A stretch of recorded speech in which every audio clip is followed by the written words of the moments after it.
Hey everyone, welcome to Echoes Untold, where history whispers and we listen. Today, we're diving deep into a topic that will shape India's future for decades to come. Think about this.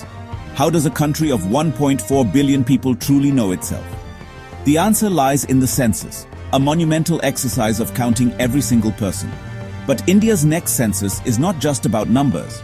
It's a story of delays, digital transformation, and a controversial return to a practice last seen in colonial times. It's a story that affects everything from government policies and state funding to political representation and social justice. In this episode, we unravel the journey of India's 16th census, a massive digital-first project with historical caste data, projections, and game-changing implications. We will explore why it was delayed, how it's becoming the world's largest digital data collection exercise, and the seismic impact of reintroducing the caste count after almost a century. We'll break down the complex data, the political firestorms, and what this means for you, me, and every citizen of India. This isn't just a government spreadsheet, it's the very blueprint of our nation's future. So, are you ready to understand the forces reshaping India from the ground up? This is more than just a headline. It's a deep dive into the data that defines our democracy. Make sure you're settled in because we have a lot to cover. Ready? Hit like, share, and subscribe.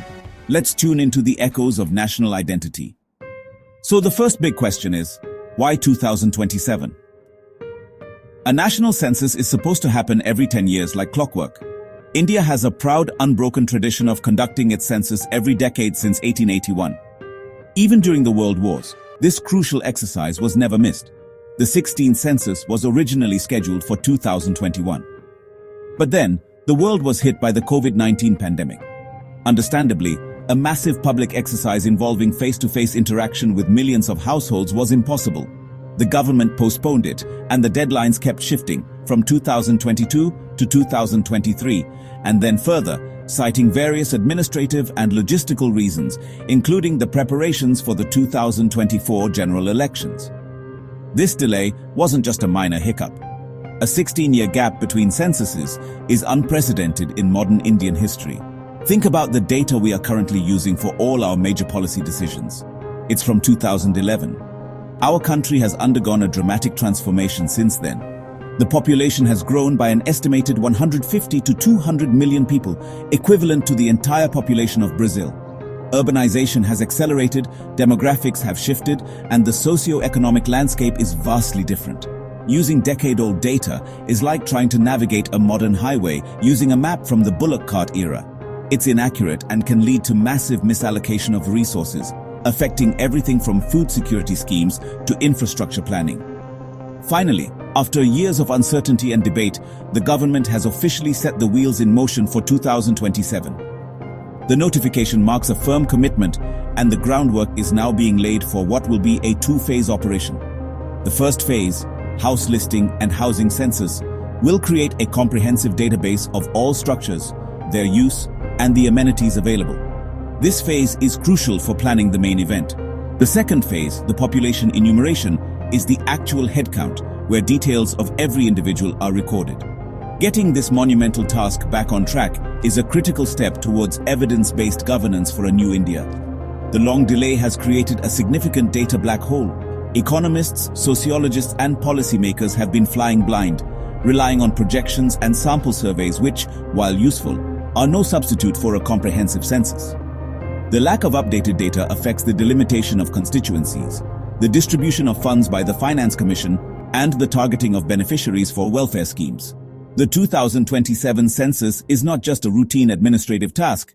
It is a vital mission to update our national database, to recalibrate our policies, and to get a true, accurate picture of the India of today, not the India of 2011. Now let's talk about the most exciting part, the technology. The 2027 census will be India's first ever fully digital census. This is a monumental leap from the traditional pen and paper method that has been used for over a century. Imagine millions of enumerators going door to door, but instead of filling out bulky paper schedules, they will be equipped with smartphones or tablets. They will use a dedicated mobile application to capture data directly in digital format. This single change eliminates the massive logistical nightmare of printing, distributing, collecting, and then manually scanning billions of sheets of paper. It's a game changer for efficiency and accuracy. But the digital approach goes even further. For the first time, there will be a provision for self-enumeration. This means that you and I will have the option to fill out our family census details online through a dedicated web portal. This is a huge step towards citizen convenience and empowerment. It reduces the burden on enumerators and can lead to higher quality data, as people can fill in their details at their own pace. Of course, the traditional method of an enumerator visiting the household will still be available for those who are not digitally savvy, ensuring that no one is left behind in this massive count. Another key feature is the use of technology for verification and monitoring. The mobile app used by enumerators will likely have GPS tagging. This means the location from where the data is being entered can be recorded, which adds a layer of authenticity and helps in monitoring the progress of the census in real time. Supervisors at various levels, from district to national, will have access to dashboards showing the progress of data collection almost instantaneously. This allows for quick identification of problem areas and rapid intervention, something that was impossible in previous censuses, where it took months just to know the completion status. The scale of this operation is simply mind-boggling. We are talking about training nearly 3 million enumerators and supervisors, developing secure and robust software, and ensuring connectivity across the vast and varied terrain of India. The data collected will be enormous, and processing it will be a massive IT challenge. The government's goal is to drastically reduce the turnaround time. In the past, it took years for the final detailed census data to be released. With a digital census, the aim is to make provisional data available within weeks and final data within a year. This will provide policymakers with timely information to make informed decisions for the country. Perhaps the most significant and controversial aspect of the 2027 census is the decision to include a nationwide caste enumeration. Friends, this is a huge deal. The last time a comprehensive caste census was conducted by the British was in 1931. After independence, every census has collected data on scheduled castes and scheduled tribes, but not on other backward classes or other caste groups. For nearly a century, we have been operating without precise data on the size and socio-economic condition of a vast majority of India's population. This has been a subject of intense political debate for decades. The demand for a caste census has been growing louder and louder, especially from regional parties and advocates for social justice. Their argument is simple. You cannot create effective policies for social equity without knowing the numbers. How can you design reservation policies, welfare schemes, or affirmative action programs for OBCs if you don't know how many they are, where they live, what their education levels are, or what their economic status is? Proponents argue that a caste census will expose the true extent of inequality and force a recalibration of policies to ensure fairer representation and resource distribution. It is seen as a tool to fulfill the constitutional promise of social justice. However, the issue is deeply divisive. Opponents of the caste census raise serious concerns. One major argument is that it could deepen caste fault lines and harden identities, potentially leading to social friction and political conflict. They fear that it might institutionalize caste even further, at a time when the ideal should be to move towards a casteless society. There are also logistical challenges. Caste is a complex and fluid social reality.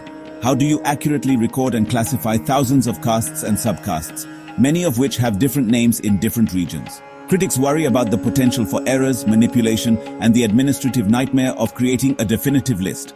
This decision is therefore a political hot potato. It has the potential to completely reshape the political landscape of India. The data from a caste census could lead to demands for revising the 50% cap on reservations, altering the allocation of resources, and changing the dynamics of electoral politics. It forces every political party to take a stand. The debate pits the principles of social justice and data-driven policymaking against concerns about social cohesion and national unity. The inclusion of the caste question in the 2027 census isn't just a technical addition. It's a profound political and social moment for the nation. So what will this census tell us about our population? Let's start with where we are now. In 2023, India officially surpassed China to become the world's most populous nation. According to United Nations estimates, our population has already crossed 1.43 billion people, but these are just projections. The 2027 census will give us the first official concrete number in 16 years. It will provide a detailed demographic snapshot, the exact number of men and women, the age distribution of the population, and the urban-rural split. This data is the bedrock of all planning. One of the key metrics to watch will be the fertility rate. India's total fertility rate, which is the average number of children a woman has in her lifetime, has been steadily declining. The latest National Family Health Survey showed that India's TFR has fallen to 2.0, which is just below the replacement level of 2.1. This is a significant demographic milestone. It means that the population is on a path to stabilization. However, there are wide variations across states. Some southern states have TFRs comparable to European countries, while some northern states still have higher rates. The census will provide granular district-level data on this, helping to target family planning and health programs more effectively. The census will also shed light on our demographic dividend. India has one of the youngest populations in the world, with a median age of around 28 years. This so-called youth bulge presents a massive opportunity for economic growth, but it's a window that won't stay open forever. The 2027 census data will tell us exactly how large this young working-age population is and how it's distributed. It will be crucial for planning education, skill development, and job creation policies. At the same time, the data will also show the beginning of another trend: a rising elderly population. The census will help us prepare for the future challenges of providing social security and healthcare for a growing number of senior citizens. Looking further ahead, the United Nations projects that India's population will continue to grow until around 2064, when it is expected to peak at nearly 1.7 billion people. After that, it is projected to start a gradual decline. The 2027 census will be a critical input to refine these long-term projections.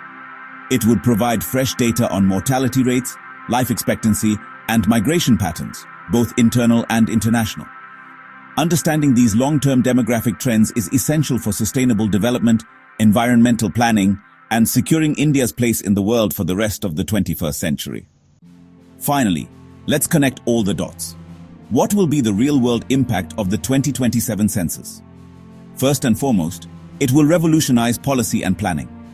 Imagine the government trying to build roads, schools, and hospitals with a 16-year-old map. The census will provide the new map. The data will be used by the Finance Commission to decide how to distribute tax revenue between the center and the states. States with higher populations will likely lobby for a larger share of funds. It will impact everything from the number of beneficiaries under the National Food Security Act to the planning of new metro lines in our cities. The political outcomes will be massive and potentially contentious. The data from the census is used for the delimitation exercise, which is the redrawing of parliamentary and assembly constituency boundaries. This process has been frozen until after the first census post-2026. A new delimitation based on the 2027 data could lead to a significant shift in political power, likely increasing the number of Lok Sabha seats for the more populous northern states and reducing the proportional representation of the southern states. This is a very sensitive issue that will require careful political management to maintain the federal balance. On the social front, the caste data will have a profound impact. It will provide concrete evidence for debates on social equity and representation. Social justice advocates will use this data to demand more targeted welfare programs and a re-evaluation of reservation policies. It will also empower academic research, allowing sociologists and economists to study the interplay of caste, class, and economic mobility with unprecedented detail. For the first time in independent India, we will have a comprehensive dataset to understand the socio-economic realities of our complex social structure. This academic insight is invaluable for building a more equitable society. However, we must also be aware of the challenges. A digital census of this scale raises significant concerns about data privacy and security. The government will have to ensure that the personal data of 1.4 billion people is protected by robust security measures and governed by a strong data protection law. Ensuring the accuracy of the data, especially the complex caste data, will be a monumental task. There will be challenges of digital literacy, connectivity in remote areas, and the potential for political misuse of the data. The significance of the 2027 census cannot be overstated. It is a national project that will define India's economic, political, and social trajectory for the next generation and beyond. So that's the story of India's 2027 census, a digital revolution a caste reckoning, and a demographic milestone writ large. It's far more than a simple head count. It's a mirror that will reflect the true face of our nation after 16 years of profound change. From the technological leap to a fully digital process to the politically charged reintroduction of the caste count, this census is set to create a new blueprint for India's future. The data it generates will influence every aspect of our lives, from the policies our government makes to the way we understand our own society. It's a story of challenges, but also of immense opportunity. The debates around delimitation, reservation, and resource allocation will be intense, but for the first time, they will be grounded in fresh, comprehensive data. This exercise will empower us with the knowledge we need to tackle our biggest challenges, from harnessing our demographic dividend to building a more just and equitable society. The 2027 census is not just an event, it's the beginning of a new chapter in India's journey. A chapter that will be written with the ink of data and the ambition of 1 billion+ people. Thank you for joining me on this deep dive. The echoes of this census will be heard for decades, and understanding it is key to understanding the future of India. If you found this deep dive interesting, smash that like, share and subscribe, because here at Echoes Untold, where history whispers and we listen.